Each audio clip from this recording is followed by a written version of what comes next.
Hello, fellow Taoist cultivators, and welcome back to Donghua Family. At the end of the last episode, after Han Li's slaughter of the Fu clan, news of a mysterious nascent soul cultivators massacre spread like wildfire, causing a seismic shock throughout the Yuanwu nation. In a dramatic turn, two protectors of the Demon Flame sect also vanished in the incident. Enraged, the sect vowed to hunt down the killer and even demanded that their own nascent soul patriarch confront the culprit. While the announcements were grand, everyone knew it was just empty talk to save face. How could they possibly seek revenge against a powerful nascent soul old monster?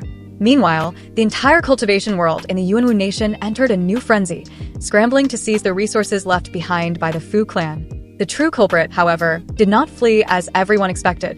Han Li calmly carried the head of Patriarch Fu to an unnamed mountain, the former dwelling of his two late friends, Xian Ruyan and Qi Yunxiao. Upon his arrival, he was stunned to find that the place was not only inhabited, but also protected by a barrier.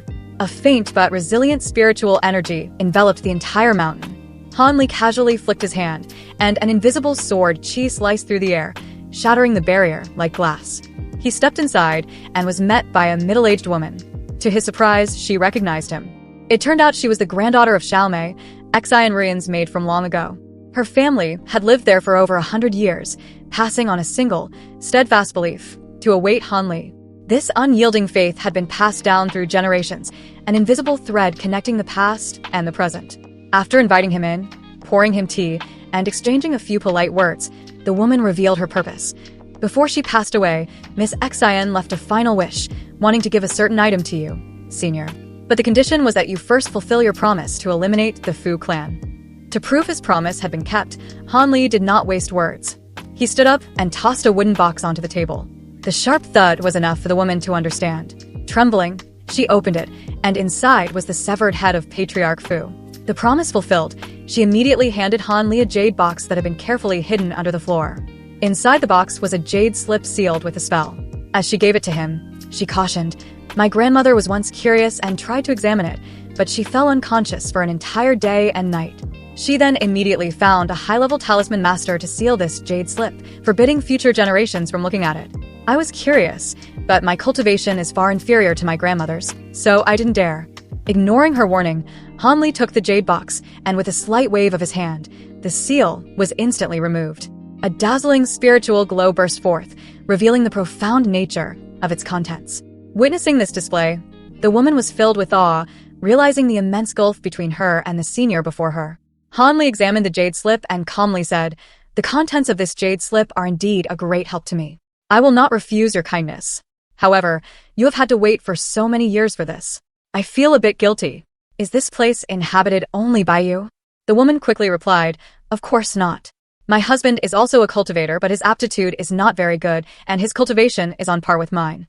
We also have a young son with decent spiritual roots, but without the guidance of a master, he has no way of entering a cultivation sect. Senior, could you?"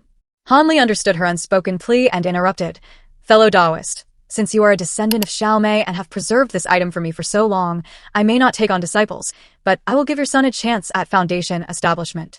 Here is a foundation establishment pill and 2 bottles of great medicinal pills for the Qi condensation stage. Whether he can successfully establish his foundation or not will depend on his own fortune. As long as he succeeds, he will have hope of entering a major cultivation sect or clan." The woman was overjoyed, thanking him profusely. But to ensure the secret remained safe, Han Li acted decisively. He signaled for Inu to knock the woman unconscious, then used a secret technique to seal a portion of her memory. From now on, she would only remember meeting a kind master who gave her pills, completely forgetting Han Li's name. This way, he would avoid unnecessary trouble, and the woman would be safe from harm. After finishing everything and paying his respects to his 2 friends, Han Li quietly departed. Only then did Inu ask, "What was in that jade slip? You seem to value it very much." As he flew through the sky, Han Li slowly replied, "It's a collection of ancient formation diagrams from the primordial era, containing several profound ancient grand formations. With my current knowledge of formations, I cannot comprehend them in a short time. But besides the formations, it also records a very strange and powerful secret technique, which has piqued my interest." "A secret technique? With your knowledge and the profound art of the Profound In Sutra, what kind of secret technique could possibly interest you, Master?" "Have you heard of the famous divine ability, the One Qi transforming into 3 pure ones?" "What? I've heard such a heaven-defying secret art wouldn't be easily leaked by the Taoist sections. Don't they know about this? Han Li's calm gaze became a bit strange, and a look of excitement appeared in his eyes. He smiled and said, "The secret technique recorded in the Jade Slip, although not the divine art of the one Chi transforming into three pure ones, is a demonic divine ability called the profound pupil nascent soul grand art. This technique is a secret art for cultivating a second nascent soul, and it can even bring forth a second nascent soul." Yin was immediately elated. The greater Han Li's divine abilities, the closer she was to her own goal. After calming his excitement, Han Li said in a deep voice, "Whether it's the real deal or not is still unknown. I need to return to the Falling Cloud sect to carefully study it. However, the formation diagrams recorded in the front of the Jade Slip are indeed invaluable ancient grand formations." At this, Yin seemed to recall something and reminded him, "It seems your good fortune is truly excellent, Master.